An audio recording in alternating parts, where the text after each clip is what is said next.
Okay, the last strategy I'm going to show you is just what we do for estimating sums and differences. Okay, so I'm actually going to use the same question that I used for the split strategy and the jump strategy. I have 243 plus 126. Now, on an assessment or a quick check, what a student needs to round to or estimate to will be given, or the answers will all be rounded to the same thing. So for example, they're not going to have the answer rounded to the nearest 100 and to the nearest 10. They're going to say, we want you to round it to the nearest 100, or we want you to round it to the nearest 10.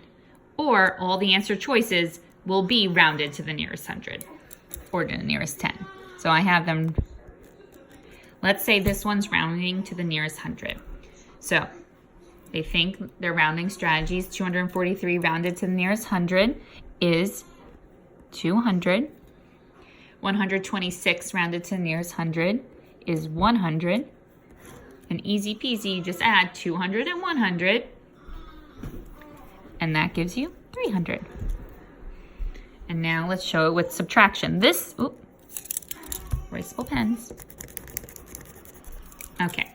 So this time though, instead of rounding to 100, because we already know what rounding to 100 will give us, we're going to subtract rounding to the nearest 10.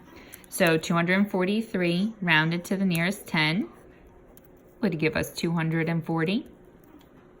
126 rounded to the nearest 10 would give us 130. And now we're subtracting to give us 110. Notice how I rewrote the problem with the addition and subtraction sign right next to the original problem. So this is the estimation, and if you wanted to check to see if your answer was reasonable, you could figure out the actual answer too. We're not going to be doing that until later in the year, but for right now, this is the strategy we'd like them to use. Hope this helps.